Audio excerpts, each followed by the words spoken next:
And so it was 3 weeks ago that in a sleepy garrison town of Abbottabad, Osama bin Laden was killed with 2 bullets fired by Navy SEALs from the Joint Special Operations Command, an outfit that is described lovingly as sort of being like Murder Incorporated. A choice that was made, we're told, in opposition to drone strikes. President Obama vetoed drone strikes or a bombing raid to kill Osama because he worried about the risk that innocents may die, which is a bit rich considering that we know, according to the American Civil Liberties Union, that the United States military does not in fact track civilian deaths by drone strikes. Departing from the Tarbela Ghazi Air Base, American helicopters traveled to Abbottabad, 30 kilometers or so, 30 miles, sorry, from the capital, and within 40 minutes of landing, had not only killed Osama bin Laden, but had killed or captured another 22 or so people. Much has been made of the fact that 8 days before this operation, the chief of the Pakistani army, General Kayani, inauspiciously told a bunch of cadets in exactly the same town that the Pakistani army was fully aware of all the internal and external threats to the country. But that's the army.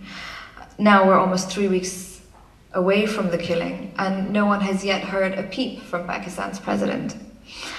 President Zardari met the news that the world's most wanted man was killed 2 hours away from his capital with an almost catatonic silence.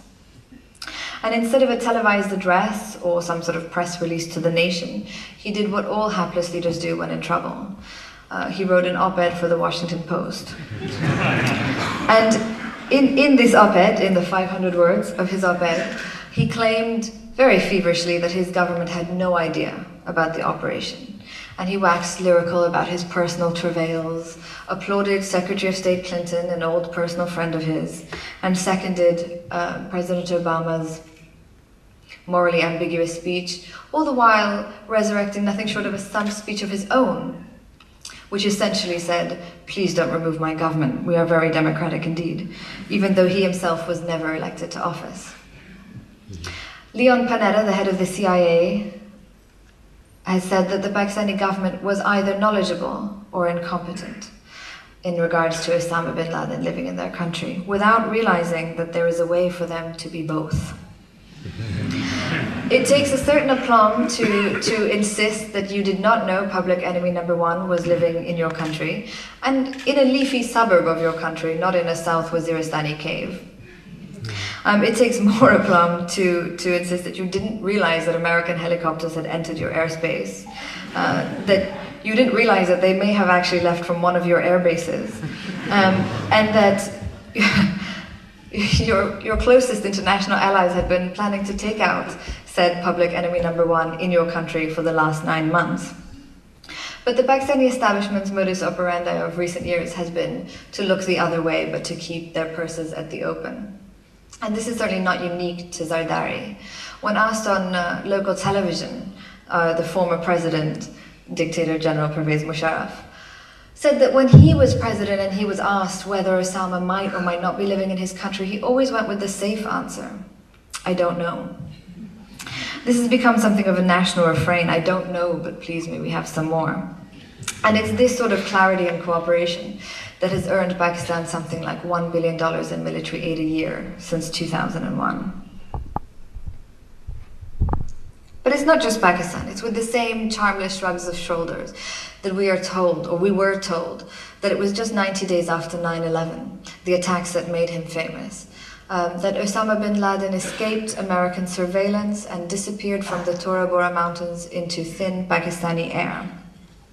7 years later, in 2008, 100 American troops were sent to Abbottabad to train Pakistan's Frontier Corps in deadly Osama hunting techniques, exercises they carried out,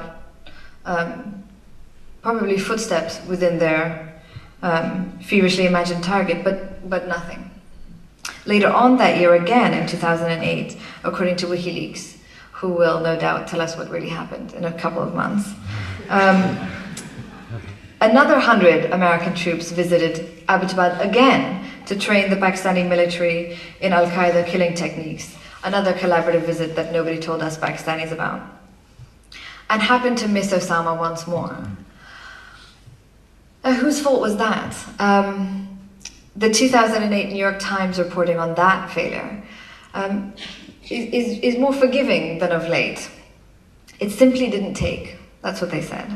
When American troops make intelligence failures, it simply doesn't take. But when Pakistanis do it, well.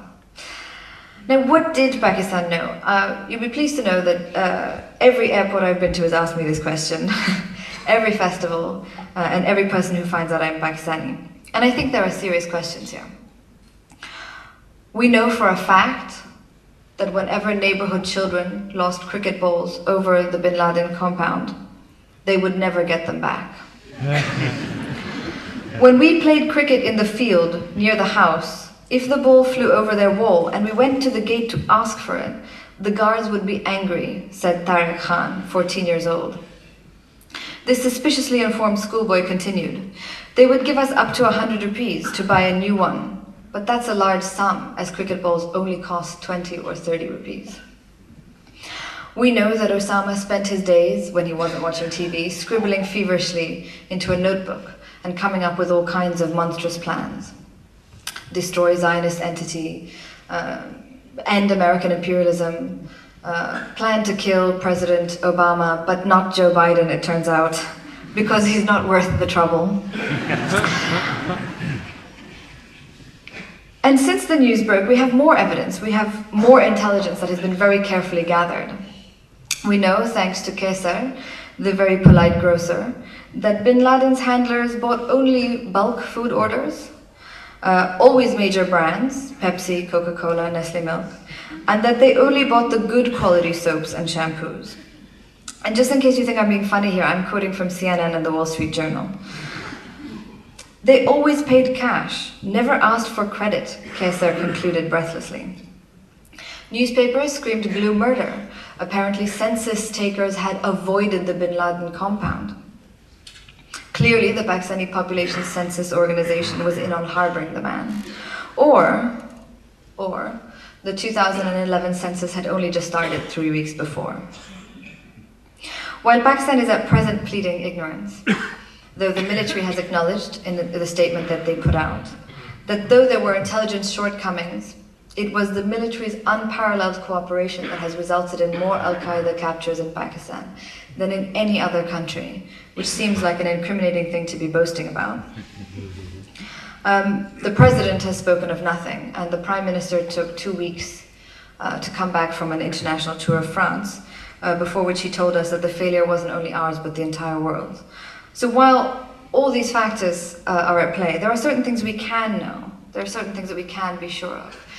Things like the Hot Pursuit Agreement, a deal signed between General Musharraf and General Stanley McChrystal, which says that America has the right to enter Pakistan at will, anytime it pleases, and engage in kill and or capture operations, while Pakistan reserves the right to deny that they had any knowledge of either of those things. And this is something we should probably be remembering as the days go by.